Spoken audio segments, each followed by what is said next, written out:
Hello, my friends. Welcome to ADDA 24/7 Regulatory Bodies and NESO channel. I'm your Mataveer and I'm here with a very important session for the RBI aspirants.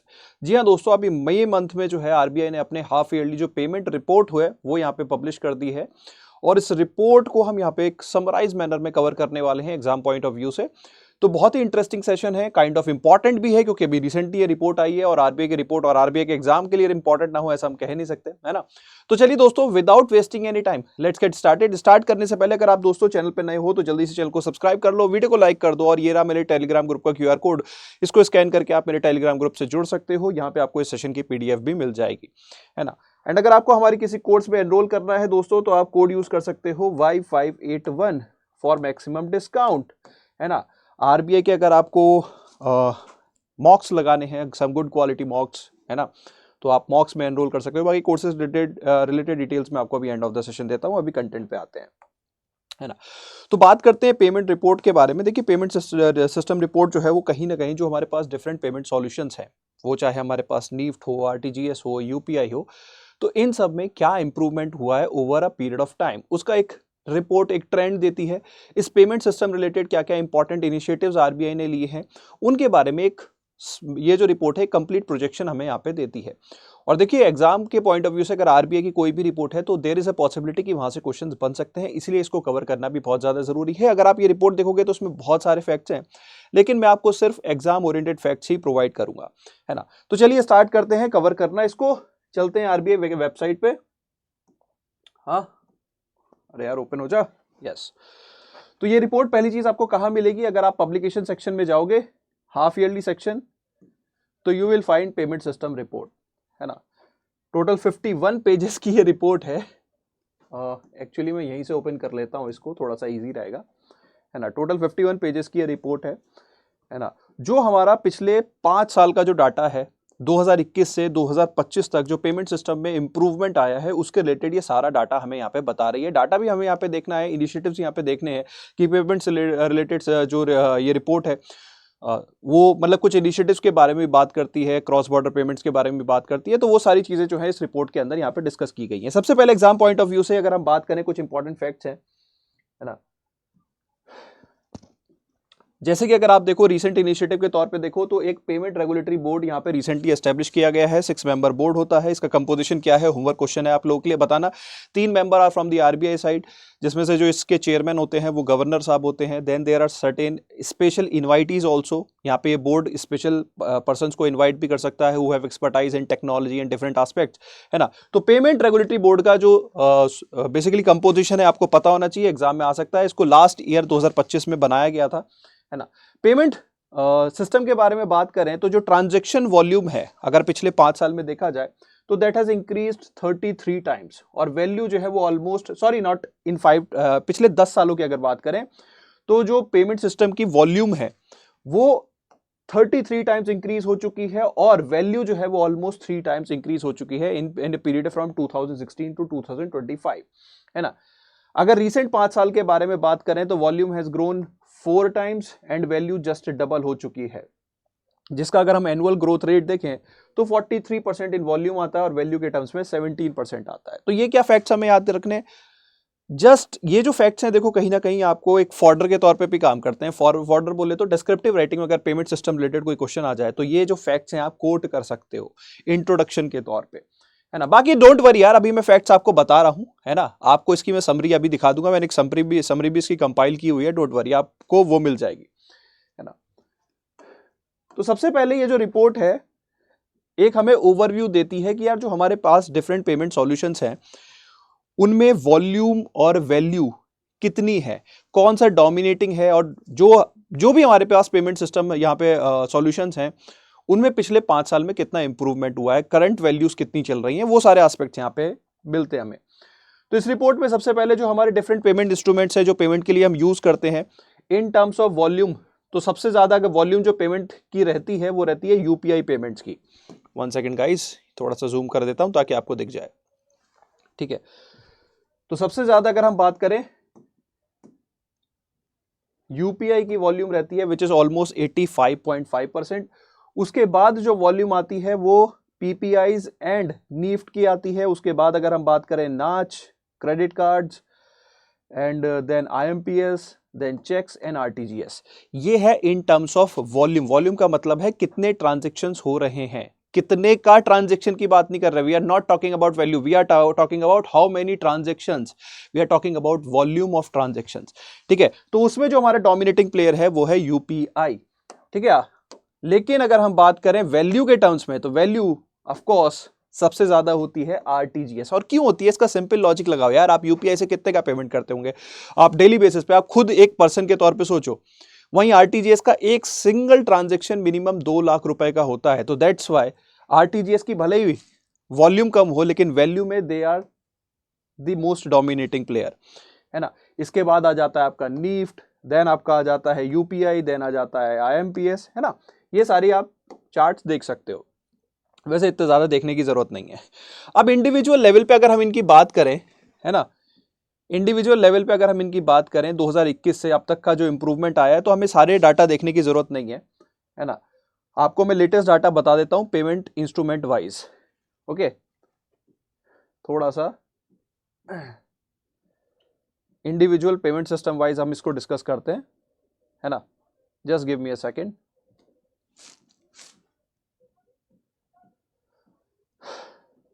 सबसे पहले अगर हम बात करें जो RBI operated systems हैं like NEFT, national electronic fund transfer, अब देखो इनके इंडिविजुअल फीचर्स भी आपको पता होने चाहिए। जैसे निफ्ट है, निफ्ट का मिनिमम वैल्यू कितनी हो सकती है, वो आपकी ₹1 भी हो सकती है। मैक्सिमम इट में भी बैंक डिफाइंड, क्योंकि उसकी कोई maximum value as such defined नहीं है ना।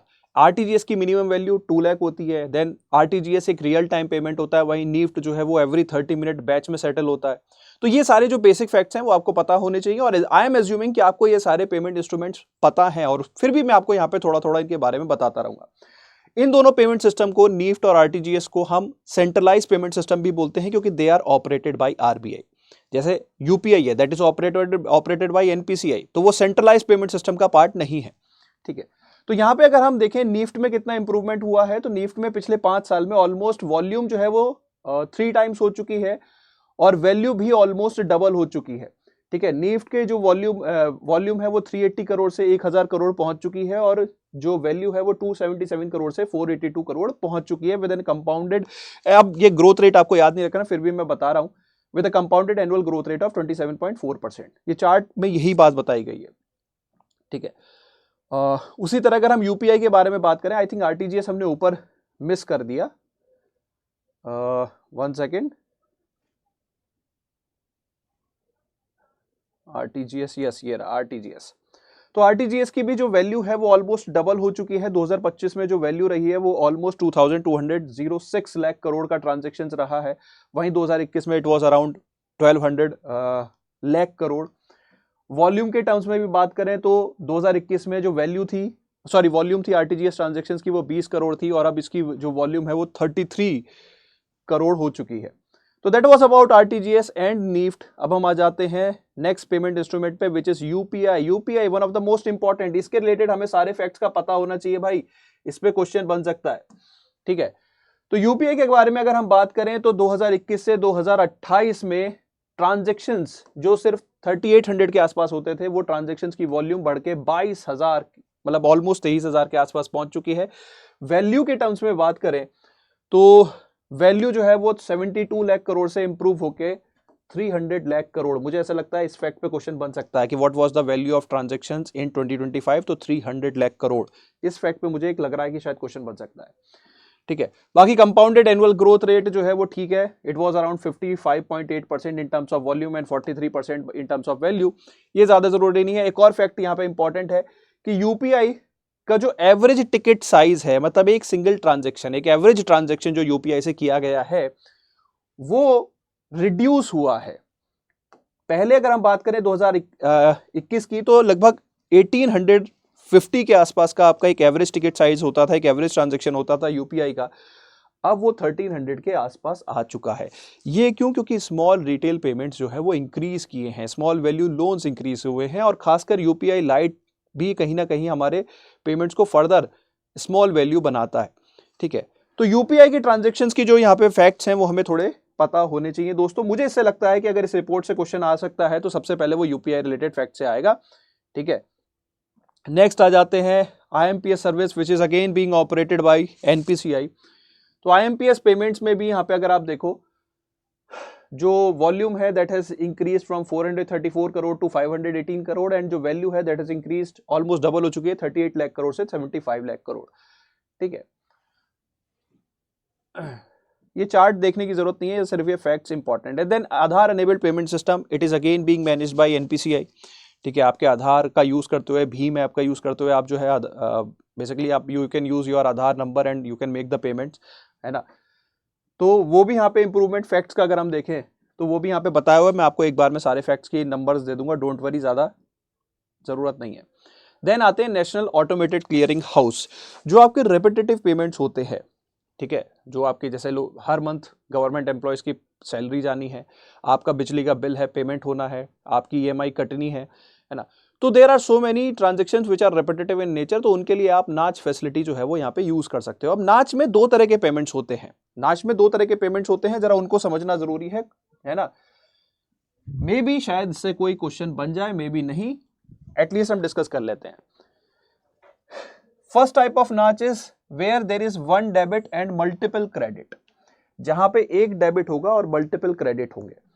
जैसे कि अगर एम्प्लॉयज की सैलरी है तो बहुत सारे एम्प्लॉयज हैं और डेबिट कहां से होना है, गवर्नमेंट के अकाउंट से, तो एक डेबिट मल्टीपल क्रेडिट, यानी कि सैलरीज एम्प्लॉयज वगैरह की पे करनी है तो वो इस कैटेगरी में आती है। दूसरा आपका क्या आता है, मल्टीपल डेबिट्स वन क्रेडिट। अगर सपोज लोगों की EMI कटनी है, लोगों ने SBI का क्रेडिट कार्ड ले रखा है, लाखों लोगों ने ले रखा है, उनमें से जो उनकी EMI कटनी है तो सबकी EMI कटनी है, लेकिन जाएगी किसको, SBI को, तो मल्टीपल डेबिट वन क्रेडिट, है ना। तो दो तरह की नाच सर्विसेज होती हैं, one debit multiple credit and multiple debit one credit. तो दोनों ही तरह की फैसिलिटीज के लिए नाच पेमेंट सिस्टम यहां पे यूज किया जाता है। नाच पेमेंट सर्विसेज में भी यहां पे इंप्रूवमेंट देखा गया है। इन ट्रांजैक्शंस की वैल्यू मैं आपको अलग से भी अपनी समरी में दिखा दूंगा। ठीक है, उसी तरह नेशनल इलेक्ट्रॉनिक टोल कलेक्शन, है ना, जो आपके फास्टैग का पेमेंट होता है, जिसके अंदर हम टेक्नोलॉजी यूज करते हैं RFID, रेडियो फ्रीक्वेंसी आइडेंटिफिकेशन, जहां पे आपने देखा होगा टोल के ऊपर एक व्हाइट कलर का बोर्ड होता है, वहां से रेडियो फ्रीक्वेंसीज छोड़ी जाती हैं, वो आपके फास्टैग से टकराती हैं, आपकी फास्टैग को आइडेंटिफाई किया जाता है एंड ऑटोमेटिकली आपके पेमेंट वहां पे हो जाता है। This is how your toll system works, है ना। तो NETC में भी यहाँ पे अगर हम बात करें, जो हमारे नंबर ऑफ टोल्स थे जो सिर्फ 98 आई थिंक 900 के अराउंड थे, एक मिनट लेट मी चेक, मैंने रीड तो किया था यार कहीं ठीक है, अभी मैं आपको बताता हूं, हाँ 964 थे 2021 में, अब वो ऑलमोस्ट 1900 के आसपास यहाँ पे टोल्स हो चुके हैं दैट आर जहां पे टोल कलेक्ट होता है थ्रू NETC। ठीक है, फास्टैग का यूज करते हुए। तो NETC इंफ्रास्ट्रक्चर में भी काफी इंप्रूवमेंट यहाँ पे देखा गया है, वॉल्यूम वैल्यू दोनों के टर्म्स में ही, है ना। ये चार्ट वगैरह इसी चीज को जस्टिफाई करते हैं। Then Bharat bill payment system, Bharat bill payment system वो एक सिस्टम है जिसके थ्रू आप अपने मल्टीपल बिल्स एक ही प्लेटफॉर्म के थ्रू पे कर सकते हो। इसमें नंबर ऑफ बिलर्स भी जो है वो बिलर्स जो बिल बेसिकली ऑफर करते हैं, जैसे आपकी इलेक्ट्रिसिटी बिल है ना, तो वो सारी कंपनी को यहाँ पे ऑनबोर्ड किया जाता है, तो वो होता है बिलर्स। तो नंबर ऑफ बिलर्स भी जो है अगर आप देखोगे यहाँ पे वो बढ़ते जा रहे हैं ओवर एंड ऑल। ठीक है, जो ट्रांजेक्शन्स हैं वो भी यहाँ पे इंप्रूवमेंट देखा गया है। तो अगेन वैल्यू वॉल्यूम मैं अभी आपको समरी में दिखा दूंगा। ठीक है, इंपॉर्टेंट चीज एक और आती है which is related to card transactions. देखिए, कार्ड भी हमारे एक तरह के प्रीपेड पेमेंट इंस्ट्रूमेंट्स होते हैं, चाहे वो डेबिट कार्ड हो चाहे वो क्रेडिट कार्ड हो। PPI क्या होते हैं, PPI जिसमें आपने पहले से वैल्यू लोड कर ली और आप उनका यूज कर रहे हो, है ना। तो debit card credit card already हमारे पहले से इनकी लिमिट होती है, पहले डिफाइंड लिमिट होती है और आप इनको यूज कर पाते हैं, है ना। तो ये are kind of a PPI। इसके अलावा और PPI का एग्जांपल क्या है, जो आप जैसे Amazon का वॉलेट यूज करते हो, जहां पे भी आप वॉलेट यूज कर रहे हो that is more like a PPI instrument, है ना। वहां पे आपने वॉलेट में पैसा लोड किया and then you are using that wallet to make the transactions. ठीक है, तो कार्ड और PPI इंस्ट्रूमेंट्स में भी यहाँ पे काफी ज्यादा इंप्रूवमेंट देखने को मिला है ना। थोड़ा सा अगर मैं आप लोगों को एक क्रेडिट कार्ड के डाटा के बारे में एक इंफॉर्मेशन शेयर करूं कि देखिए दोस्तों, जो क्रेडिट कार्ड जो है सबसे ज्यादा अगर आप देखो तो they are being issued by private sector banks, है ना। In terms of total volume private sector banks dominate here. मैं आपको एक बार ये ग्राफ दिखा दूं, 2025 में अगर 100 कार्ड्स इशू किए गए हैं तो 100 में से 71 cards are being issued by private sector banks, 24 cards are issued by public sector banks. मतलब मैं रफ फिगर आपको दिखा रहा हूं, स्मॉल फाइनेंस बैंक ने लगभग 1.2 कार्ड्स इशू किए हैं। फॉरेन बैंक्स ने, इनका जो शेयर है वो यहाँ पे कम हुआ है, फॉरेन बैंक्स का क्रेडिट कार्ड इशू करने में कम हुआ है, दैट इज रफली अराउंड 3.8। तो this is about the credit cards that are being issued by different type of banks. ठीक है, सिमिलरली अब आ जाते हैं डेबिट कार्ड पे, है ना। डेबिट कार्ड में थोड़ा सा चीज डिफरेंट हो जाती है यहाँ पे सिनेरियो। डेबिट कार्ड में पब्लिक सेक्टर एक मेजर प्लेयर बन जाते हैं, then private sector, and then there are other type of banks. अब एक, अगर मैं आपको एक इंटरेस्टिंग चीज दिखाऊं वो ये है, ये देखो, रिपोर्ट समझने की कोशिश करना और आप खुद ही आंसर करने की। 1 मिनट वैसे मैं आंसर दूंगा, फिर भी आप 1 मिनट टाइम लेना, सोचने की कोशिश करना। अगर आप देखो येलो जो चार्ट है that shows credit card volume अभी मैं आपको समरी में दिखा दूंगा, ठीक है। और ये जो ग्रीन है दिस शोज डेबिट कार्ड। अगर आप देखो ये 2025 का डाटा है, ये बेसिकली हाफ ईयरली बेसिस पे डाटा दिखाते हैं, मतलब first half of the financial year and second half of the financial year, ठीक है। तो April to September and then October to March, ठीक है। तो यहां पे अगर आप देखो क्रेडिट कार्ड्स की जो वॉल्यूम है दैट इज वे हायर, या value is way higher than the debit card. Why is it so? क्या डेबिट कार्ड का हमारे यहाँ यूज नहीं है? और अगर आप प्रीवियस ईयर के ट्रेंड से देखो तो इनके कंपैरिजन में भी, ये प्रीवियस मतलब 2024 का डाटा था, उसके कंपैरिजन में भी ये नंबर कम हुआ है। ऐसा क्यों हो रहा है? और देखो, एक टाइम होता था कि जब डेबिट कार्ड का रोल जो है वो बहुत ज्यादा था कंपेयर टू क्रेडिट कार्ड, है ना। देखो क्रेडिट कार्ड का यूज बढ़ रहा है बिकॉज लोगों की अपनी कंज्यूमरिज्म की टेंडेंसी बढ़ रही है ना। लोग जो है they want to meet their expenses, है ना। कंज्यूमरिज्म बढ़ रहा है, दैट इज अल्टीमेट रियलिटी। तो क्रेडिट कार्ड जो है वो बढ़ रहे हैं, दैट इज अगेन, इसके बारे में मैं कई बार अपनी क्लासेस में डिस्कस कर चुका हूं, है ना। लेकिन डेबिट कार्ड क्यों कम हो रहे हैं? डेबिट कार्ड कम होने का देखो सीधा सीधा एक रोल है, दैट इज डिजिटल पेमेंट्स।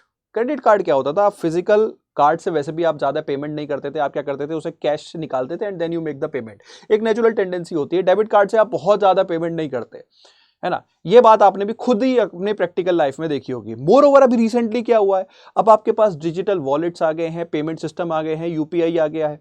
तो रेदर देन मेकिंग टेक यार कार्ड लगाओ, पिन डालो, आप क्या करते हो, क्यूआर कोड स्कैन किया, पेमेंट कर दिया। तो उसकी वजह से जो डेबिट कार्ड है उनका यूसेज में कम आया, मतलब उनमें कमी हुई है। This is the proper reason behind this, है ना। चलिए आगे आते हैं दोस्तों, ठीक है। देन आ जाते हैं cheque truncation system, which is again being managed by NPCI. ये सारी चीजें आपको पता होनी चाहिए कि चेक ट्रंकेशन सिस्टम कौन मैनेज करता है, एनपीसीआई। और अभी उसके रिगार्डिंग रिसेंट लास्ट नवंबर और अक्टूबर में गाइडलाइंस भी आई थी कि जो आपका चेक है that should be cleared with in the same day. और अब फेज 2 जो इंप्लीमेंट होनी थी उसे अब फर्दर कुछ टाइम के लिए एक्सटेंड कर दिया गया है ना, कि विद इन फ्यू आवर्स आपका चेक क्लियर हो जाना चाहिए। देखिए चेक ट्रंकेशन सिस्टम में क्या होता है कि आप पहले, अगर हम पुराने जमाने में जाएं थोड़ा सा, ये सीटीएस स्टैंडर्ड आने से पहले, चेक एक आप जब प्रेजेंट करते थे तो वो चेक एक जगह से दूसरी जगह फिजिकली भेजा जाता था, उस ब्रांच में उसके पहले एक मेथड यूज होता था MICR, magnetic ink character recognition, ठीक है। तो ये फिजिकल फॉर्म में जो है वो कैश, मतलब सॉरी, चेक भेजा जाता था, वो वेरीफाई होता था एंड वेरीफाई होकर फिर अप्रूवल मिलता था, जिसमें कई दिन लग जाते थे, है ना। फिर क्या हुआ, ये सीटीएस जो चेक ट्रंकेशन सिस्टम है ये इंट्रोड्यूस हुआ। इसमें क्या चेंज हुआ, आपके चेक की 3 इमेजेस ली जाती थी, फ्रंट की 2 इमेजेस 2 स्केल पे, एक I think black and white और एक ग्रे स्केल पे, और एक बैक साइड की एक इमेज, है ना, विच is again I think on the grey scale. तो ये 3 इमेजेस जिस भी बैंक में आपने चेक प्रेजेंट किया है, तो ओरिजिनेटिंग बैंक के पास जिसने वो चेकबुक इशू की है उसके पास ये 3 इमेजेस भेजी जाती थी, है ना। End of the day generally क्या होता, आज जितने भी सारे चेक आ गए एक साथ उनको फिर भेज दिया रेस्पेक्टिव ब्रांचेस में। फिर वो ब्रांचेस में वहां पे जो है they will see, they will verify, then यहाँ पे आएगा, then they will approve and then they will make the payment. तो इसमें क्या है 2-3 दिन लग जाते थे। अब नया जो चेक ट्रंकेशन सिस्टम है उसमें क्या है, आप एंड ऑफ द डे का वेट नहीं करोगे, जैसे ही कोई चेक प्रेजेंट करेगा, वो भी टाइमिंग के हिसाब से बताया हुआ है, पुराने सर्कुलर्स में मैंने कवर किया हुआ है कि जैसे ही चेक आएगा आप उसको प्रेजेंट, मतलब you will send it for clarification, है ना। सामने वाला उसको जो है वेरीफाई करेगा with in the same day, and timing है बेसिकली। और कोशिश यहाँ पे की जा रही है कि इस प्रोसेस को इतना स्मूथ कर दिया जाए कि विद इन फ्यू आवर्स या विद इन 1 आवर जो है आपका चेक सेटल हो जाए, ठीक है। तो चेक ट्रांजेक्शन सिस्टम में ओवर द ईयर्स काफी इंप्रूवमेंट यहाँ पे देखा गया है ना। बट अगेन यहाँ पे अगर मैं बात करूं चेक या जो हमारे पेपर करेंसी है, उसमें पेपर करेंसी में नोट्स की बात नहीं कर रहा, ये भी एक तरह की पेपर करेंसी है ठीक है। इसमें पेपर ट्रांजैक्शन में या paper based instruments, paper based instrument जो है वो करेक्ट वर्ड है ना। पेपर बेस्ड इंस्ट्रूमेंट्स की वॉल्यूम में भी यहाँ पे गिरावट देखी गई है। अगर आप देखो इट यूज टू बी, अगर 2024 के बारे में बात करें या अगर हम बात करें 2022 के कंपैरिजन में, ये दो हमें ऐड करके देखना पड़ेगा, तो रिसेंटली 72 करोड़ से अगर आप देखो, this is almost about 72, 34, 37 and something, तो this is almost around 72 crore, ये रिड्यूस होके ऑलमोस्ट 70 करोड़ पे ही आ गया है ना। तो कहीं ना कहीं अगर हम बात करें वैल्यू में भी गिरावट आई है, चेक ट्रांजेक्शन सिस्टम में वॉल्यूम में भी थोड़ी गिरावट आई है, ठीक है। तो this was about the different payment instruments, उनमें क्या रिसेंट ऑब्जर्वेशंस हैं, उसके पीछे के टेक्निकल एस्पेक्ट जो मैंने आप लोगों के साथ डिस्कस किए, है ना। अब रिसेंटली यहाँ पे अगर हम बात करें पेमेंट सिस्टम में इंप्रूवमेंट के रिगार्डिंग आरबीआई ने क्या क्या रूल्स रेगुलेशंस लिए हैं, तो उसको एक सिंपल मैनर में बता देता हूँ। अभी लास्ट ईयर उन्होंने पेमेंट रेगुलेटरी बोर्ड एस्टेब्लिश किया है ना, ताकि देखो पहले क्या था, board for payment and settlement system होता था जो कि आरबीआई कमेटी होती थी, मतलब आरबीआई के ही मेंबर्स होते थे। अब यहाँ पे क्या है, एक तो गवर्नमेंट के मेंबर्स भी होंगे, मिनिस्ट्री ऑफ इलेक्ट्रॉनिक्स जो मिनिस्ट्री ऑफ इलेक्ट्रॉनिक्स के भी जो सेक्रेटरी होंगे वो यहाँ पे प्रेजेंट होंगे, क्योंकि डिजिटल पेमेंट्स के बारे में बात हो रही है, टेक्नोलॉजी के बारे में बात हो रही है ना। You can also invite the experts from outside also. तो यहाँ पे क्या है, एक ज्यादा ट्रांसपेरेंट मैकेनिज्म है, एक ज्यादा इवॉल्व मैकेनिज्म है एज पर दी करंट रिक्वायरमेंट। तो ये दिस इज द डिफरेंस, एक ये चेंज यहाँ पे लास्ट ईयर हुआ है। उसके अलावा पेमेंट एग्रीगेटर्स जो पेमेंट सॉल्यूशंस प्रोवाइड करते हैं, उनके लाइसेंसिंग के रिगार्डिंग फ्रेमवर्क जो है वो आरबीआई ने रिवाइज किया है, ठीक है। सेल्फ रेगुलेटरी ऑर्गेनाइजेशंस की गाइडलाइंस के रिगार्डिंग यहाँ पे रूल्स एंड रेगुलेशंस एस्टैब्लिश किए गए हैं। तो there have been multiple basically last year digital transaction related guidelines में इंप्रूवमेंट किया है, कस्टमर की लायबिलिटी को एस्टैब्लिश किया गया है। तो there have been lot of initiatives that have been taken. Now coming to the next point कि अभी आरबीआई का फोकस किन किन एस्पेक्ट्स पे है पेमेंट सिस्टम रिलेटेड। तो आरबीआई का एक फोकस है सेंट्रल काउंटर पार्टीज पे। तो सेंट्रल काउंटर पार्टीज को थोड़ा सा मैं आपको समझा देता हूं, है ना। ये थोड़ा सा टॉपिक जो है कई बार बच्चों को समझ में नहीं आता, इसको थोड़ा सा समझा देते हैं। देखिए क्या है, कोई भी ट्रांजैक्शन में एक बायर होता है, एक सेलर होता है, ठीक है। तो आरबीआई क्या करता है कि दोनों ट्रांजैक्शन स्मूथली हो जाए, दोनों पार्टी अपनी अपनी टर्म्स एंड कंडीशंस होल्ड करें, तो एक थर्ड पार्टी एस्टैब्लिश कर देते हैं जिसको हम बोलते हैं सेंट्रल काउंटर पार्टी। जैसे आपके शेयर्स में क्या होता है, शेयर में स्टॉक एक्सचेंज पे अपना एक डेडिकेटेड क्लियरिंग कॉर्पोरेशन होता है। अगर कोई शेयर खरीद रहा है तो वो खरीदता सेलर से नहीं है, वो सेंट्रल काउंटर पार्टी से खरीदता है, ठीक है। कैसे, ये इससे शेयर बाई करेगा क्योंकि ये सेलर है, और इसको सेल कर देगा, तो इसके लिए ये सेलर है और इसके लिए ये बायर है। That's why this third party is called as central counterparty to a transaction. Buyer के लिए ये सेंट्रल मतलब this party is central to the transaction, ये एग्जीक्यूट करवा रही है, और ये काउंटर है, बायर के लिए ये सेलर है और सेलर के लिए ये बायर है। तो इसमें जो है आरबीआई ने बोला है कि जो आरबीआई मैनेज पेमेंट सिस्टम है, ठीक है, चाहे वो गवर्नमेंट सिक्योरिटीज रिलेटेड हो, फॉरेक्स रिलेटेड हो, तो वहां पे सीसीपी का रोल बहुत इंपॉर्टेंट हो जाता है। और अभी इस रोल को जो परफॉर्म कर रहे हैं वो दो ऑर्गेनाइजेशंस कर रहे हैं। पहला ऑर्गेनाइजेशन जो है वो है आपका सीसीआईएल, जिसके बारे में आपने कई बार सुना होगा। दिस इज आरबीआई का ही एक इनिशिएटिव था सीसीआईएल एस्टेब्लिश करना, है ना। And the another entity is let me show you, one second.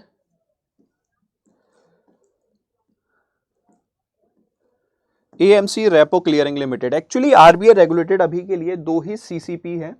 पहला है सीसीआईएल जो कि गवर्नमेंट सिक्योरिटीज ट्रांजैक्शंस वगैरह जो है वो सेटल कराता है, और जो कॉर्पोरेट बॉन्ड्स वगैरह में जो सेटलमेंट कराती है जो सेंट्रल पार्टी है वो है आपकी AMC रेपो क्लियरिंग लिमिटेड, ठीक है। तो अभी के लिए हमारी दो RBI registered central counter parties है, और इन दोनों के ही वैल्यू और वॉल्यूम में काफी इंप्रूवमेंट देखा गया है, ठीक है।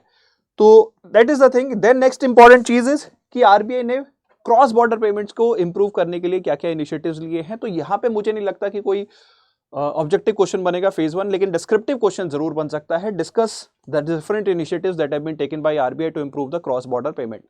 तो अभी आपको पता है कि आरबीआई ने अभी रिसेंटली गाइडलाइंस दी हैं कि क्रॉस बॉर्डर पेमेंट्स को कैसे और इम्प्रूव कर सकते हैं, फास्ट बना सकते हैं। अभी recent I think last month की ही ये गाइडलाइंस है ना। उसी तरह अगर आप बात करो, आरबीआई ने यूपीआई को कहीं ना कहीं रूपी को इंटरनेशनलाइजेशन करने के लिए यूपीआई फैसिलिटीज कई कंट्रीज में एस्टेब्लिश कर दी गई हैं। मोर ओवर 8 कंट्रीज ऐसी हैं जो यूपीआई पेमेंट सर्विसेज को एक्सेप्ट करती हैं, है ना। आपको वो 8 पता होनी चाहिए, जैसे फ्रांस है, सिंगापुर है, श्रीलंका है, मालदीव्स है, यूएई है, कतर है ना। तो वहां पे आप यूपीआई फैसिलिटीज यूज कर सकते हो, ठीक है। यूपीआई पे नाउ, जिससे आप फॉरेन रेमिटेंस इजीली कर सकते हो। तो these are some of the initiatives that have been taken by RBI to improve the payment system, और not payment system, cross border payment system, है ना। तो दोस्तों ये है आपकी जो है आरबीआई की payment system report, different payment instruments, इन सभी के बारे में आपको पता होना चाहिए। हाँ, इसके बारे में हमने टीआरडीएस के बारे में जिक्र नहीं किया, which is being used for MSME financing, but इसमें भी काफी इंप्रूवमेंट देखा गया है। और अभी आपकी रिसेंट मॉनेटरी पॉलिसी में यह भी जिक्र किया गया था कि टीआरडीएस प्लेटफॉर्म को कैसे हम इंटर ऑपरेबल बना सकते हैं, उसके regarding we are also discussing, है ना। तो दे हैव ऑल्सो इन्वाइटेड, मतलब they have created a draft और they have also invited the comments from the public, ठीक है। तो ये टीआरडीएस में वैसे भी बीएनएफ में कई बार कवर कर चुका हूं, तो इसको अब डिस्कस करने की जरूरत नहीं है ना। तो these are some of the payment system. इनके बारे में देखो, जरूरी नहीं है पेमेंट सिस्टम रिपोर्ट से फैक्ट्स या इस रिपोर्ट में जो जिक्र है वो ही पूछा जाए। They can ask you what is NETC, what is BBPS, है ना। They can ask you anything. तो इन पेमेंट सिस्टम के बारे में भी अवेयर होना चाहिए आप लोग को। अब आ जाते हैं कि आपको इसको अगर तैयार करना है तो सर ये तो 51 पेजेस की पूरी एक रिपोर्ट है ना। तो डोंट वरी गाइस, यहाँ पे आपको इसकी सिंपल समरी मिल जाएगी जो मैंने आप लोगों के लिए बनाई हुई है, बिल्कुल क्रिस्प 3-4 पेज की है ना। Some of the major facts related to UPI जो आपके लिए फॉर्डर का काम करेंगे, ये सारे वही फैक्ट्स हैं जो मैंने आपको बोले थे, जैसे 33 times, 3 times, 43%, 17%, these are just the fodder material. Then अगर हम बात करें जो हमारे पेमेंट सिस्टम, अभी जो पेमेंट इंस्ट्रूमेंट्स हमने डिस्कस किए, आरटीजीएस, नीफ्ट, आईएमपीएस, उनके रिलेटेड इंडिविजुअल फैक्ट्स, सिर्फ काम के फैक्ट्स, फालतू कहानी कुछ नहीं, ठीक है। नाच के रिलेटेड, एनईटीसी, क्रेडिट कार्ड, भीम, आधार पे, सभी के रिलेटेड सिर्फ basic facts. Then recent development in the payment system, जो आरबीआई की मेजर गाइडलाइंस आई हैं, है ना, पेमेंट रेगुलेटरी बोर्ड वगैरह, वो यहाँ पे जिक्र हो गया। देन सेंट्रल काउंटर पार्टीज का जो हमने जिक्र किया है, मेजरली देयर आर 2, इस पे भी क्वेश्चन बन सकता है ना। How many central counter parties are there as of now that are RBI registered. देखो, central counter parties stock exchanges में भी होती हैं, जिसको हम क्लियरिंग कॉर्पोरेशंस बोल देते हैं, वो सेबी रजिस्टर्ड है, यहाँ पे हम उनको सीसीपी बोलते हैं, ठीक है।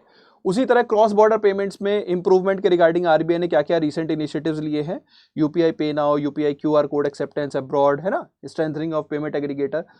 तो these are some of the initiatives. ये डिस्क्रिप्टिव के पॉइंट ऑफ व्यू से है। तो ये छोटे से 3-4 पन्नों की आपकी रिपोर्ट है, आपको अगर पढ़नी है तो मेरे टेलीग्राम ग्रुप पे मिल जाएगी। तो this is about the payment system report guys, and that's all from my side.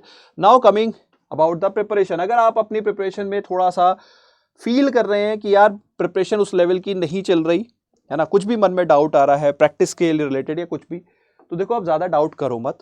जो आप सोर्सेज फॉलो करते आ रहे थे उनके पे आप रिवीजन करने पे ध्यान रखो, और खासकर अब आप मॉक टेस्ट जरूर लगाओ। क्यों लगाओ? क्योंकि देखो दोस्तों, मॉक टेस्ट से आपको पता लगता है कि आप किस लेवल पे आप हो, है ना। तो एग्जाम ओरिएंटेड लेवल अगर आपको चाहिए, देखिए क्या है, हमें लगता है कि अगर कोई मॉक टेस्ट बहुत डिफिकल्ट है तभी वो आरबीआई जैसा है, ऐसा जरूरी नहीं है। पिछले साल का आपने पेपर देखा, उससे पिछले साल का, हाँ पिछले 5 से 6 साल में अगर देखो तो एक बार बहुत डिफिकल्ट आया, अदरवाइज लेवल थोड़ा गिरता ही जा रहा है। हो सकता है इस बार और डिफिकल्ट आ जाए, तो आप प्रिपेयर सबसे डिफिकल्ट लेवल की ही करो, लेकिन आपको एक रियलिस्टिक प्रैक्टिस लेके चलनी होगी जो कि कहीं ना कहीं पीवाईक्यू ओरिएंटेड होती है। तो हमने यहाँ पे आप लोग के लिए टेस्ट सीरीज बनाई हुई है उसी तरह की, है ना। आप चाहो तो वो टेस्ट सीरीज में एनरोल कर सकते हो, this is the test series, है ना। बहुत ही अफोर्डेबल प्राइस है, आप कोड यूज कर सकते हो Y581। अदरवाइज हमारे बैचेस तो है ही, आरबीआई वेबसाइट कवर करनी है तो ये ना मेरा फिनमंत्रा बैच, है ना। बाकी अगर आपको मल्टीपल, थोड़ा सा कई बार अब मुझे रिसेंटली ऐसे मैसेज मिल रहे हैं, सर आरबीआई का डर लग रहा है, आरबीआई की प्रिपरेशन नहीं हो रही, अब अगले एग्जाम के लिए क्या फिर से कोर्स लेना पड़ेगा? तो देखो, फिर बैंक महापैक प्लस है, और यहाँ पे फॉर फ्यू सेलेक्टेड कैंडिडेट जो इसमें आज एनरोल करेंगे 31 को, तो we will be providing them free Amazon voucher also provided. I think ये शायद लिमिटेड कैंडिडेट्स के लिए है, तो अगर ये वीडियो जब तक मेरी आए तो अगर वो लिमिट रीच हो गई होगी तो आई एम नॉट श्योर कि वो फिर प्रोवाइड होगा क्या नहीं होगा, बट आप चाहो तो इस समय वाउचर छोड़ के आप मैक्सिमम डिस्काउंट अवेल कर सकते हो, एक्स्ट्रा वैलिडिटी अवेल कर सकते हो। देखो, बैंक महापैक प्लस इकलौता कोर्स है मार्केट में जो इतने सारे बैंकिंग एग्जाम्स, चाहे वो कोई भी बैंकिंग एग्जाम हो, SBI PO, IBPS, कोई भी हो, रेगुलेटरी एग्जाम्स, कोई भी रेगुलेटरी एग्जाम हो, RBI SEBI जो भी हम यहाँ पे कवर करते हैं, या SO एग्जाम्स हो जैसे SBI CBO या कोई भी IBPS SO, उन सब का कॉम्प्रिहेंसिव कवरेज, डेडिकेटेड कवरेज आपको इसके अंदर मिलती है with test series, with interview and one of the most affordable price. आप देखो हमारे फाउंडेशन बैचेस जो हैं वो प्राइसेस ऑलमोस्ट मैचअप होती है, लेकिन ये फाउंडेशन बैच बस ईयरली होता है। यहाँ पे आपके पास जब तक वैलिडिटी है, जब तक आपके पास वैलिडिटी है, आपको यहाँ पे नए कोर्स मिलते रहेंगे। आप 2027 की तैयारी करोगे, वो एड ऑन होते चले जाएंगे, सिर्फ इसमें, फाउंडेशन में नहीं। दोस्तों दिस इज द टाइम, अगर एनरोल करना है तो आप कोड यूज कर सकते हो Y581 for maximum discount. As soon as you apply this, the prices will fall, and that's it from my side. I hope you have enjoyed the session. And RBI की annual report भी मैं आपके लिए कल या परसों तक compile कर लूंगा, and I will come up with a dedicated session, so don't worry. Almost मैंने उसके 100 पेजेस कंपाइल कर लिए है ना। तो see you in the next class, wish you all the very best, thank you.